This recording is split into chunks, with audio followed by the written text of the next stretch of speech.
नफस नफस कदम कदम एक फिक्र दम बदम, नफस नफस कदम कदम एक फिक्र दम बदम। तेरे हम सवाल से हमें जवाब चाहिए, सवाल कर सवाल है जवाब चाहिए।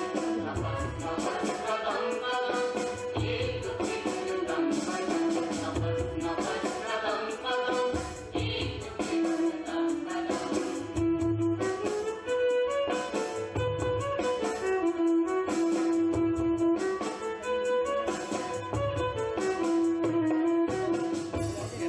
जहाँ आवाम के खिलाफ साजिशें हो शान से, जहाँ आवाम के खिलाफ साजिशें हो शान से, जहाँ पे बेगुनाह आप हो रहे हो जान से, जहाँ पे बेगुनाह आप हो रहे हो जान से, बरसे अमन जहाँ पे हो गुनाह।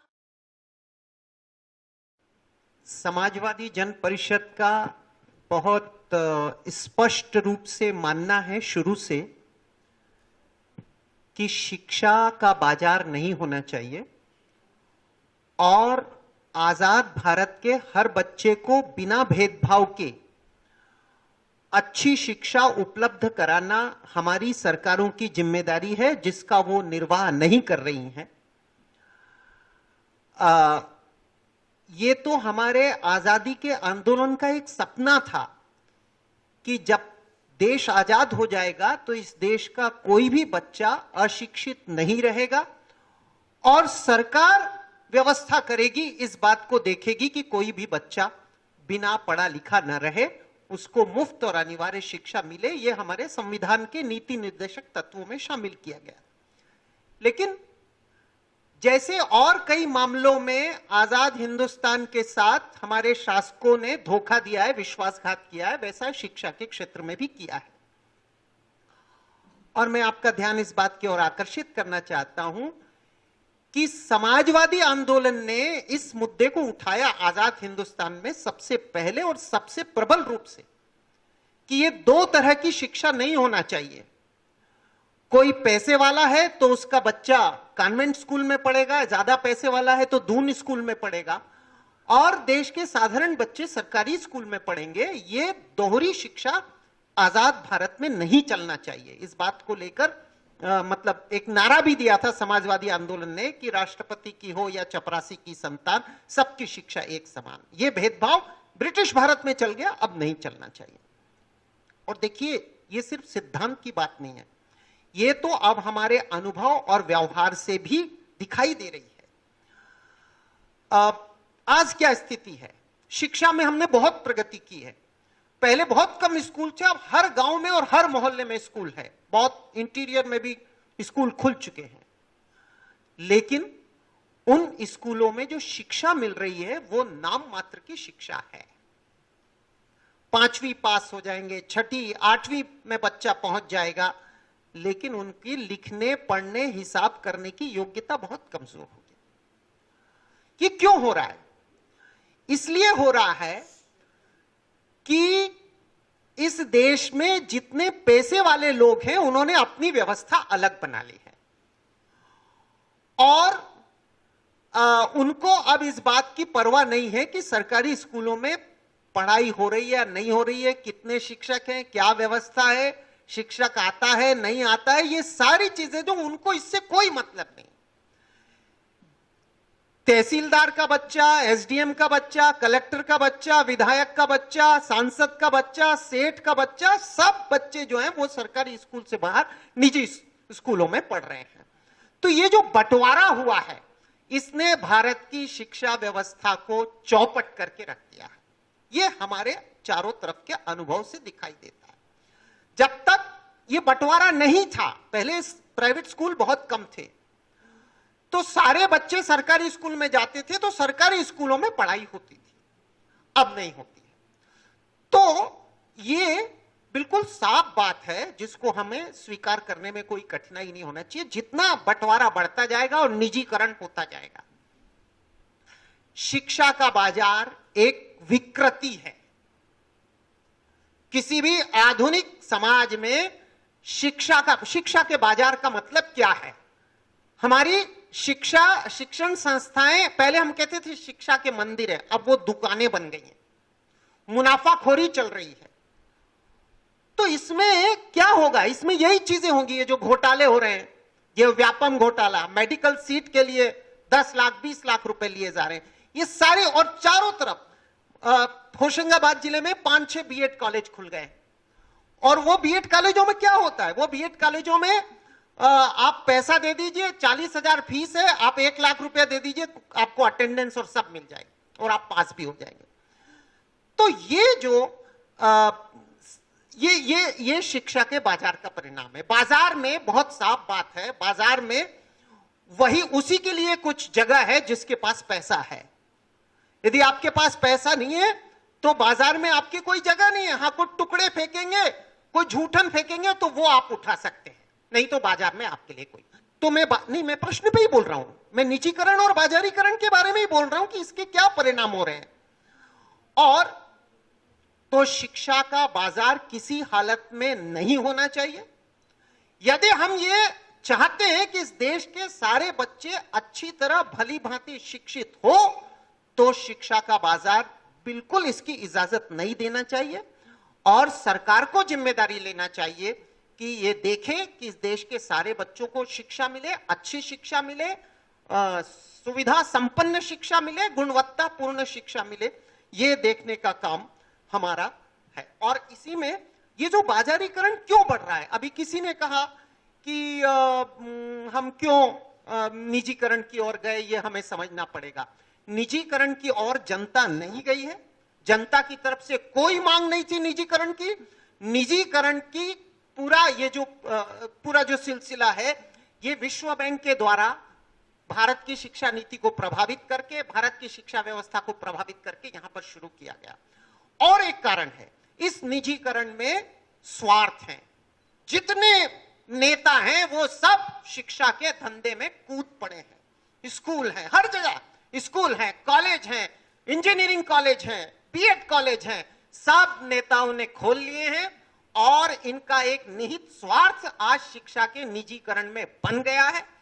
इसलिए ये शिक्षा के निजीकरण को अंधाधुंध तरीके से बढ़ा रहे हैं कि इससे शिक्षा का धंधा जो है इस देश में, मैं ये कहना चाहता हूं अध्यक्ष महोदय, कि शिक्षा का धंधा, शिक्षा का व्यवसाय इस देश में सबसे ज्यादा मुनाफे वाला, सबसे ज्यादा अनियंत्रित और सबसे तेजी से बढ़ता हुआ धंधा है।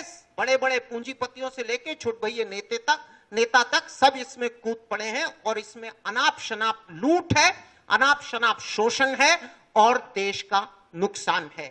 तो समाजवादी जन परिषद का ये बहुत स्पष्ट मानना है कि ये निजीकरण का मतलब भेदभाव बहुत स्पष्ट है, डिस्क्रिमिनेशन। जिसके पास पैसा है उसका बच्चा ऊंचे स्कूल में जाएगा, और पैसा है और ऊंचे स्कूल में जाएगा, ज्यादा पैसा है विदेश में चला जाएगा। और जिसके पास पैसा नहीं है उसका बच्चा सरकारी स्कूल में जाएगा। मजदूर का बच्चा, गरीब का बच्चा जो सबसे ज्यादा उपेक्षित रहेगी।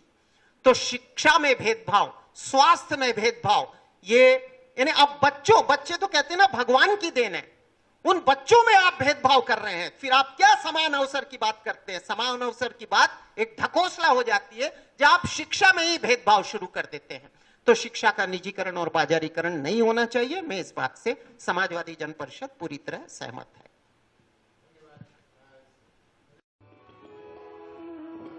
नफस नफस कदम कदम एक फिक्र दम बदम, नफस नफस कदम कदम एक फिक्र दम बदम। तेरे हम सवाल से हमें जवाब चाहिए, सवाल पर सवाल है कोई जवाब चाहिए। नफस नफस कदम कदम एक फिक्र दम बदम, नफस नफस कदम कदम एक फिक्र दम बदम।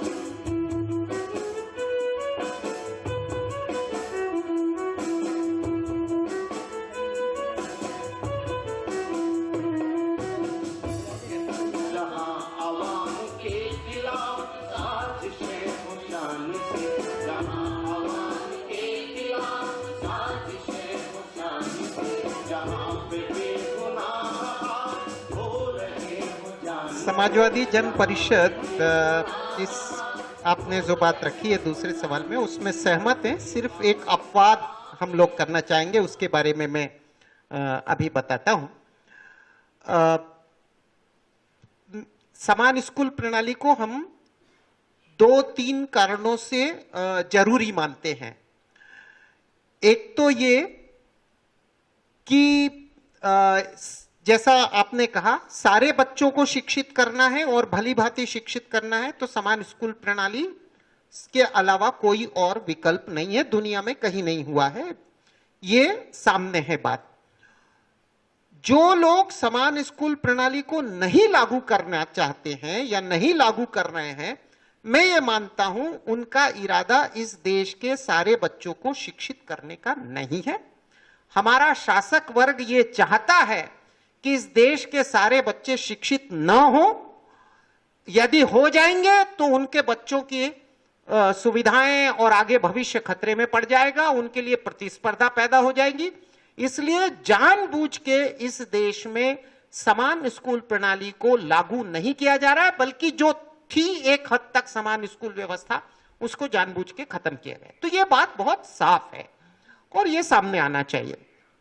दूसरी बात, जैसी अभी चर्चा हो रही थी कि सरकारी शिक्षा स्कूलों की व्यवस्था सुधारी जाए प्राइवेट को खत्म करने के बजाय, तो ये जो तर्क है इसके बारे में मैं ये कहना चाहता हूं कि सरकारी स्कूलों की व्यवस्था सुधारने का दबाव बनाने का एकमात्र तरीका यही है कि उस स्कूल में सारे बच्चे पढ़े, जैसा उपेंद्र जी ने भी अभी कहा। और वो तभी हो सकेगा जब आप नियम बनाएंगे, उसका कानून बनाएंगे कि एक मोहल्ले में या एक गांव में रहने वाले सारे बच्चे, अमीर गरीब, लड़का लड़की, ऊंची जात का छोटी जात का जो भी है, वो सब एक ही स्कूल में पढ़ेंगे। ऐसा नियम बनेगा, ऐसा कानून बनेगा, तभी सरकारी स्कूलों की व्यवस्था सुधरेगी और उसके लिए दबाव पैदा होगा। तो ये समान स्कूल व्यवस्था के पक्ष में दूसरी बात है। और तीसरी बात तो ये है ही कि एक सभ्य समाज में बच्चों में भेदभाव नहीं होना चाहिए, सबको कम से कम समान अवसर। ठीक है, कुछ लोग कहते हैं कि अरे आप तो कम्युनिस्ट व्यवस्था बनाना चाहते हैं, जैसा इसमें बताया कि घोर पूंजीवादी देशों में यह व्यवस्था है, तो हम इसे क्यों नहीं लागू कर सकते हैं। अमेरिका में है, कनाडा में है, फ्रांस में है, जर्मनी में है, नॉर्वे में है, फिनलैंड में है, तो हम इसमें। एक और बात मैं इसके पक्ष में जोड़ना चाहता हूं समाजवादी जन परिषद की ओर से। कुछ लोग ये कहते हैं कि सरकारी स्कूलों में क्वालिटी नहीं होती, अच्छी शिक्षा नहीं होती है। जैसा इसमें बताया भी गया है, दुनिया के देशों में सबसे अच्छी शिक्षा फिनलैंड में मानी जा रही है, जो बीच बीच में उसकी जांच हो रही है। और फिनलैंड में एक भी प्राइवेट स्कूल नहीं है, वहां समान स्कूल प्रणाली लागू है, एक भी नहीं है। अमेरिका में तो कुछ मिल जाएंगे, ब्रिटेन में कुछ मिल जाएंगे, वहां एक भी प्राइवेट स्कूल नहीं है। और सारे बच्चों की शिक्षा बिना भेदभाव के सरकार की तरफ से होती है। शिक्षकों को अच्छा वेतन मिलता है, इंजीनियर या अफसर से जैसा ही वेतन शिक्षकों को मिलता है। तो यदि शिक्षा हमारी प्राथमिकता है, शिक्षा हमारा लक्ष्य है, थोड़े से बच्चों को नहीं, देश के सारे बच्चों को अच्छी शिक्षा देना हमारा लक्ष्य है, तो समान स्कूल प्रणाली के अलावा कोई विकल्प नहीं है। इसे जल्दी से जल्दी लागू करना चाहिए। कोठारी आयोग ने 60 के दशक में कहा था, आज तक हमने लागू नहीं किया, बल्कि उल्टी दिशा में गए। सिर्फ एक अपवाद हम समाजवादी जन परिषद की ओर से करना चाहेंगे, वो ये कि कोई प्राइवेट स्कूल यदि समान स्कूल प्रणाली की व्यवस्था को स्वीकार करता है, स्वीकार करने का मतलब क्या है, फीस नहीं लेता है। फीस लेंगे तो फिर गरीब बच्चा नहीं जा पाएगा उस मोहल्ले का। तो समान स्कूल प्रणाली के अनुशासन को, उसके सिद्धांत को स्वीकार करता है, बिना मुनाफे के, बिना फीस के वो चलाना चाहता है प्राइवेट स्कूल, तो उसकी छूट समान स्कूल प्रणाली में होना चाहिए। आप कहेंगे कोई प्राइवेट स्कूल क्यों चलाएगा बिना फीस लिए है, बिना मुनाफे के, तो आप बिल्कुल सही कह रहे हैं। ऐसे बहुत कम स्कूल होंगे, क्योंकि प्राइवेट स्कूल का मतलब ही आज ये हो गया है कि मुनाफे कमाने के लिए स्कूल। लेकिन कुछ स्कूल चैरिटी के मकसद से हो सकते हैं, पैसा इकट्ठा करके अपने खर्च पर बच्चों की शिक्षा की व्यवस्था, ऐसे लेकिन बहुत कम स्कूल होंगे। मूलतः सरकारों को यह जिम्मेदारी लेनी होगी। एक प्रश्न यह आता है कि सरकार के पास इतना पैसा कहां है। हाँ, इसमें हमारा मानना है कि हमारी सरकारें बहुत पैसा बर्बाद कर रही हैं। दुनिया भर के हथियार, हवाई जहाज, तोपें खरीदने के लिए हमारे पास बहुत पैसा है। मैं आपको यह बताना चाहता हूं कि इस समय दुनिया में, पिछले काफी समय से दुनिया में हथियारों का सबसे बड़ा खरीदार ये भारत है, जो दुनिया के सबसे गरीब मुल्कों में से एक है। लेकिन हथियार खरीदने के लिए, हवाई जहाज खरीदने के लिए, फाइटर प्लेन खरीदने के लिए, एक एक प्लेन 300 करोड़ 400 करोड़ का होता है, उसके लिए हमारे पास पैसा है और हमारे देश के बच्चों की शिक्षा के लिए पैसा नहीं है। तो यह तर्क बिल्कुल बकवास है। बात यही है कि हथियारों में कमीशन मिलता है, बड़े बड़े ये होते हैं। आम आदमी पार्टी के हमारे साथी जो भ्रष्टाचार की बात कह रहे हैं वो बिल्कुल सही है, लेकिन भ्रष्टाचार को हमें थोड़ा सा व्यापक संदर्भ में देखना चाहिए। ये बड़ा भ्रष्टाचार है। नीतियों का जो भ्रष्टाचार है यह भी एक बहुत बड़ा भ्रष्टाचार है और समान स्कूल प्रणाली को जल्दी से जल्दी लागू करना चाहिए। इसके लिए पूरे देश में जनमत बनाना चाहिए, लोगों की शंकाएं दूर करना चाहिए और इसके लिए देश में एक जन आंदोलन खड़ा करना चाहिए। समाजवादी जन परिषद ये मानती है। धन्यवाद। नफस नफस कदम कदम एक फिक्र दम बदम, नफस नफस कदम कदम एक फिक्र दम बदम, तेरे हम सवाल से हमें जवाब चाहिए, सवाल कर सवाल है एक जवाब चाहिए, नफस नफस कदम कदम एक फिक्र दम बदम, नफस नफस कदम कदम एक फिक्र दम बदम।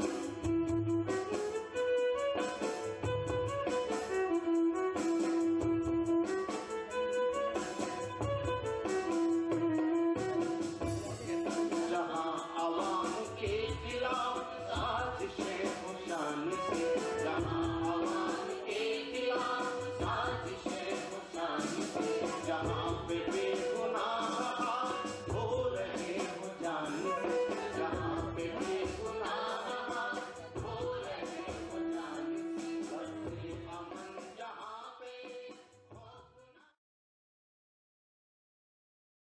से सुनील भाई। समाजवादी जन परिषद तो WTO के ही खिलाफ है, गैट्स के तो खिलाफ है ही जो WTO का हिस्सा है, क्योंकि हम ये मानते हैं कि ये एक साम्राज्यवादी व्यवस्था को बनाए रखने और बढ़ाने के लिए बनाया गया है WTO, और इसको तो खत्म करना चाहिए और दुनिया की जनता जिस दिन जागरूक होती जाएगी ये व्यवस्था खत्म होगी।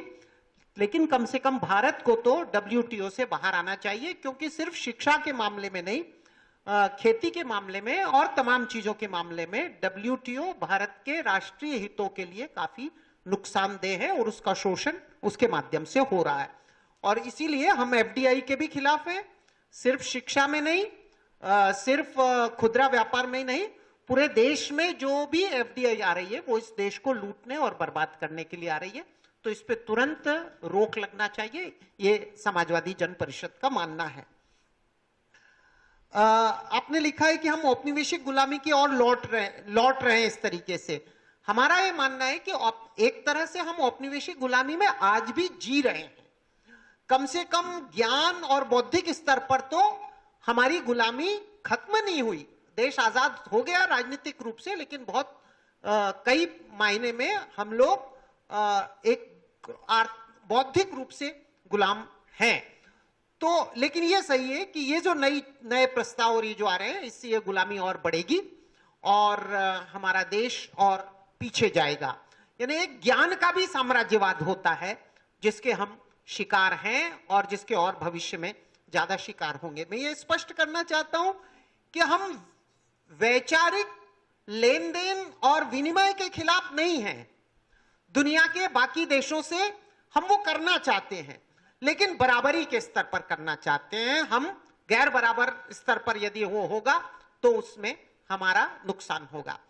और दूसरी बात ये कि ये जो विश्वविद्यालयों में या उच्च शिक्षा में भी आपस में विनिमय या लेन देन या सहयोग हो सकता है, लेकिन ये जो गैट्स के अंतर्गत या जो नई व्यवस्था के अंतर्गत जो हो रहा है, ये तो दुनिया के जो दूसरे विश्वविद्यालय आएंगे जिसके लिए एक बिल हमारे संसद में लंबित है, हम उसका विरोध करते हैं विदेशी विश्वविद्यालयों को लाने का। तो ये जो यदि आएंगे तो ये ज्ञान के विनिमय के लिए नहीं आ रहे हैं, सांस्कृतिक विनिमय के लिए नहीं आ रहे हैं, ये हमारे देश को लूटने के लिए आ रहे हैं। और इसके बारे में हमें निश्चित रूप से सावधान होना चाहिए और विरोध करना चाहिए। ये समाजवादी जन परिषद का मानना है। और सिर्फ संसद में ही नहीं, ये मामला सिर्फ संसद से नहीं होगा, इसके लिए सड़क पर भी संघर्ष करने की जरूरत है। नफस नफस कदम कदम एक फिक्र दम बदम, नफस नफस कदम कदम एक फिक्र दम बदम। तेरे हम सवाल से हमें जवाब चाहिए, सवाल कर सवाल है जवाब चाहिए। नफस नफस कदम कदम एक फिक्र दम बदम। मैं चौथे सवाल को भी जरा सा कवर कर लेता हूं, एक दो मिनट में, क्योंकि उसका एक जरूरी भूमिका है, वो बताने की जरूरत होगी ना। हाँ, पर मुझे भी जाना है, तो मैं अपनी बात, यदि आप इजाजत देंगे तो 1 मिनट में बात कह सकते। सिर्फ एक बात उसमें जोड़ना चाहता हूं, मैं आपकी बात से सहमत हूं। सिर्फ एक बात जो एक बार प्रोफेसर हरगोपाल ने कही थी, उस बात को मैं यहाँ समाजवादी जन परिषद की तरफ से कहना चाहता हूं। जो आप उच्च शिक्षा में समावेश की बात करते हैं, हमारे सिब्बल साहब बार बार बोलते थे कि 11% या 10% लोग ही उच्च शिक्षा में जा रहे हैं, तो इसको बढ़ा के 30% या 33% तक करना है। तो ये कैसे होगा और ये आज क्यों नहीं हो रहा है? पहली बात तो है कि बहुत लोग तो 11वीं 12वीं तक ही नहीं पहुंच पा रहे हैं, तो पहले तो वो सुनिश्चित करना होगा। दूसरी बात यह कि जो 12वीं तक पहुंच रहे हैं वो उच्च शिक्षा में जा रहे हैं, जाना चाहते हैं, लेकिन मजबूरियों के कारण नहीं जा रहे, या तो उच्च शिक्षा का खर्चा उठाने की उनकी हैसियत नहीं है। तो आप जो रास्ता समावेश का कर रहे हैं, वो आप निजी विश्वविद्यालयों को, निजी शिक्षण संस्थाओं को प्रोत्साहन दे रहे हैं, तो उससे ये जो बड़ा हिस्सा बाहर है नौजवानों का, ये तो बाहर ही रहेगा, क्योंकि वो आज इसलिए नहीं जा पा रहा है क्योंकि उनके पास पैसा नहीं है फीस चुकाने के लिए। तो उनको यदि समाविष्ट करना है तो उसका एकमात्र तरीका यह है कि शिक्षा के, उच्च शिक्षा मुफ्त हो और कोई भी बच्चा आर्थिक कठिनाइयों के कारण उसमें जाने से न रुके, उसके लिए पर्याप्त अवसर पैदा हो। यही एकमात्र तरीका है, या जो आप कह रहे हैं समानता वाला तरीका, वही एकमात्र तरीका है। नहीं तो समावेश की बात बिल्कुल बकवास है, ये मैं कहना चाहता हूं। धन्यवाद। नफस नफस कदम कदम एक फिक्र दम बदम, नफस नफस कदम कदम एक फिक्र दम बदम। तेरे हम सवाल से हमें जवाब चाहिए, सवाल कर सवाल है जवाब चाहिए। नफस नफस कदम कदम एक फिक्र दम बदम, नफस नफस कदम कदम एक फिक्र दम बदम।